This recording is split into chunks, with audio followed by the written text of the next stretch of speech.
Assalamualaikum warahmatullahi wabarakatuh. Salam bahagia, salam guru penggerak. Perkenalkan, nama saya Hanung Setiadi. Saya calon guru penggerak Angkatan 6 Kota Tegal di instansi UPTD SPF SD Negeri Mintaragen 8.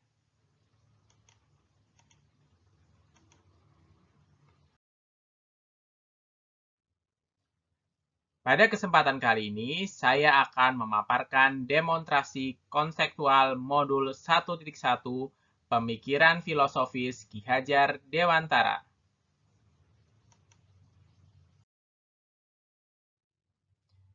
Ki Hajar Dewantara, yaitu sosok yang dikenal dengan nama kecil Raden Mas Suwardi Suryaningrat.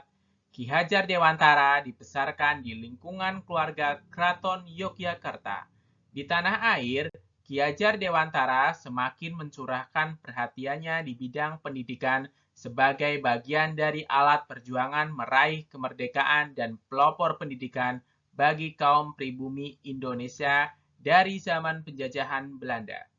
Beliau juga merupakan pendiri perguruan Taman Siswa, yaitu suatu lembaga pendidikan seperti halnya para priayi maupun orang-orang Belanda.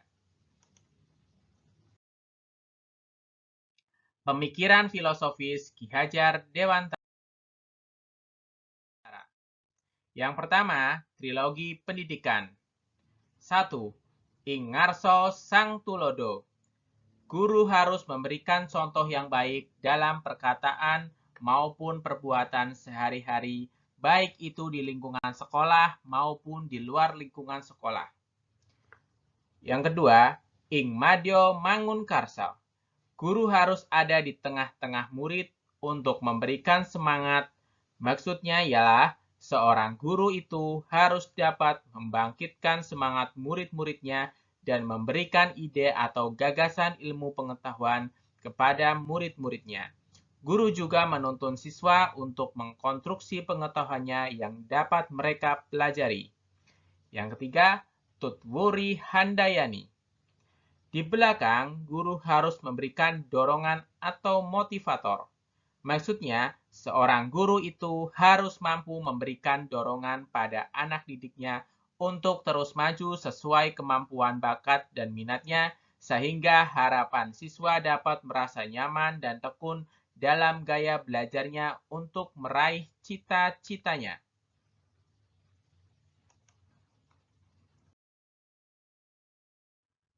Yang kedua, menuntun anak mencapai kodrat. Pendidikan itu hanya suatu tuntunan di dalam hidup tumbuhnya anak-anak kita. Artinya bahwa hidup tumbuhnya anak itu terletak di luar kecakapan atau kehendak kita kaum pendidik. Pengajaran itu tidak lain adalah pendidikan dan cara memberi ilmu atau berfaedah buat hidup anak-anak, baik lahir maupun batin. Pendidikan diartikan sebagai tuntunan dalam hidup tumbuhnya anak-anak. Maksud pendidikan yaitu menuntun segala kodrat yang ada pada anak-anak, agar mereka dapat mencapai keselamatan dan kebahagiaan yang setinggi-tingginya, baik sebagai manusia maupun sebagai anggota masyarakat. Jadi, dalam proses menuntun, siswa diberi kebebasan, namun kita sebagai pendidik atau pamong harus selalu menampingi agar anak tidak kehilangan arah yang dapat membahayakan dirinya.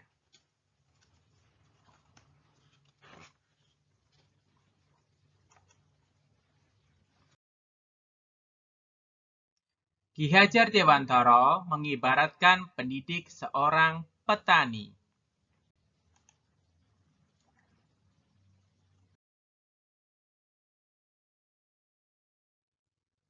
Anak-anak ibarat seperti biji-bijian yang disemai dan ditanam oleh Pak Tani di lahan yang telah disediakan. Anak-anak itu bagaikan bulir-bulir padi yang ditanam. Bila biji padi ditempatkan di tanah yang subur dan diberi pengairan yang baik, diberi pupuk dan disinari matahari yang cukup, Maka, bila bibit padi itu bukan bibit yang berkualitas, tetapi karena adanya perhatian dan perawatan dari Pak Tani, maka pertumbuhan padi akan maksimal.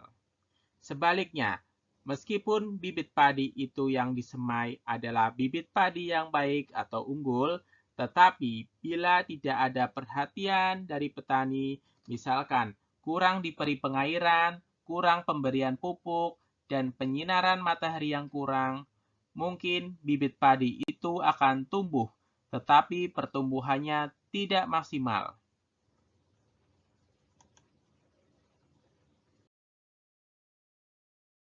Menurut Ki Hajar Dewantara, peran pendidik adalah sebagai pamong, sebagai tuntunan agar anak dapat menemukan kemerdekaannya dalam belajar.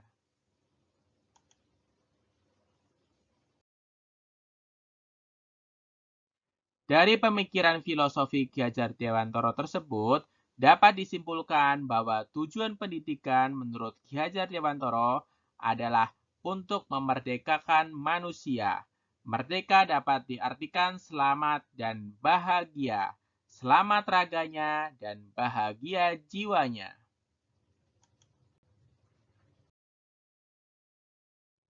Dalam proses pembelajaran, guru hendaknya dapat menuntun peserta didik mendapat keselamatan dan kebahagiaan dengan cara menghamba kepada peserta didik.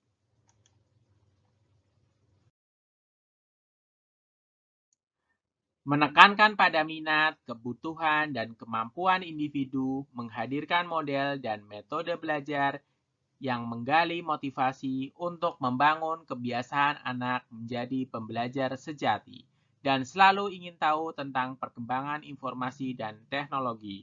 Perkembangan seperti ini dapat mengembangkan karakter profil pelajar Pancasila. 3. Pembelajaran berpusat pada anak. Sebagai pusat pembelajaran, kebutuhan anak harus terpenuhi. Anak perlu merasa aman, nyaman, berharga, dicintai, dan dipahami. Perasaan tersebut akan mendorong munculnya motivasi dan kesadaran anak untuk belajar. Setelah tumbuh, motivasi belajarnya anak perlu hal menyenangkan dalam belajarnya. Apa yang dekat dan kenal baik oleh anak merupakan hal yang menyenangkan bagi anak. Menjadikan anak menjadi subjek pembelajaran di mana anak-anak aktif dalam mengkonstruksi pembelajarannya. Bila ada guru yang dominan dalam pembelajarannya, maka secara tidak langsung ia sudah mengambil hak anak.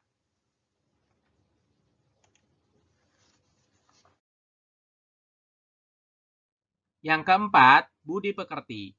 Menurut Ki Hajar Dewantara, budi pekerti, watak, atau karakter merupakan hasil dari bersatunya gerak pikiran, perasaan, dan kehendak atau kemauan, sehingga menimbulkan tenaga.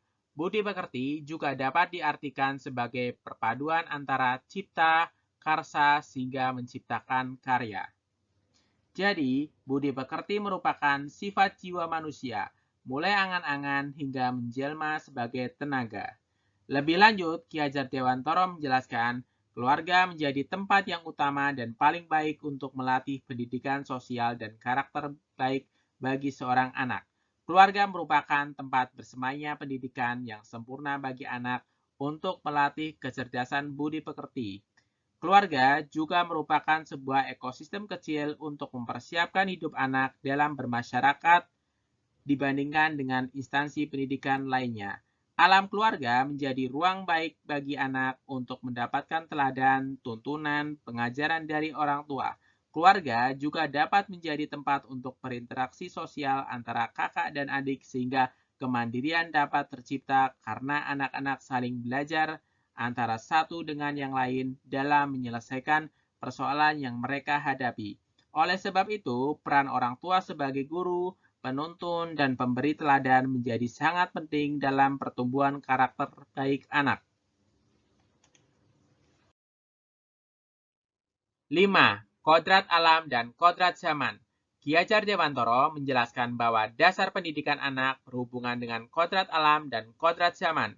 Kodrat alam berkaitan dengan sifat dan bentuk lingkungan di mana anak berada. Sedangkan kodrat zaman berkaitan dengan isi dan irama. Ki Hajar Dewantara mengelaborasi pendidikan terkait kodrat alam dan kodrat zaman sebagai berikut. Ki Hajar Dewantara hendak mengingatkan pendidik bahwa pendidikan anak sejatinya menuntut anak mencapai kekuatan kodratnya sesuai dengan alam dan zaman. Bila melihat dari kodrat zaman, pendidikan saat ini menekankan pada kemampuan anak untuk memiliki keterampilan abad ke-21. Sedangkan dalam memaknai kodrat alam, maka konteks lokal sosial budaya murid di Indonesia Barat tentu memiliki karakteristik yang berbeda dengan murid di Indonesia Tengah atau Indonesia Timur. Mengenai pendidikan dengan perspektif global, Ki Hajar Dewantara mengingatkan bahwa pengaruh dari luar tetap harus disaring dengan tetap mengutamakan kearifan lokal sosial budaya Indonesia. Oleh sebab itu, isi dan irama yang dimaksud oleh Ki Hajar Dewantara adalah muatan atau konten pengetahuan yang diadopsi sejatinya tidak bertentangan dengan nilai-nilai kemanusiaan dan konteks sosial budaya yang ada di Indonesia. Kekuatan sosial budaya Indonesia yang beragam dapat menjadi kekuatan kodrat alam dan zaman dalam mendidik. Ki Hajar Dewantara menegaskan juga bahwa didiklah anak-anak dengan cara yang sesuai dengan tuntunan alam dan zamannya sendiri. Artinya, cara belajar dan interaksi murid abad ke-21 tentu sangat berbeda dengan para murid di pertengahan dan akhir abad ke-20. Kodrat alam Indonesia memiliki dua musim, musim hujan dan musim kemarau, serta benangan alam mulai dari pesisir pantai hingga pegunungan memiliki keberagaman dalam memaknai dan menghayati hidup. Demikian pula dengan zaman yang terus berkembang dinamis mempengaruhi cara pendidik menuntun para murid.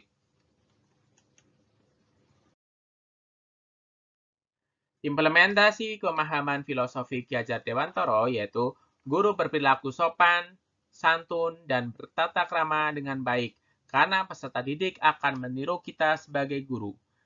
Membuat perencanaan pembelajaran yang variatif berdasarkan kebutuhan peserta didik dan mengaitkan materi dengan kehidupan nyata.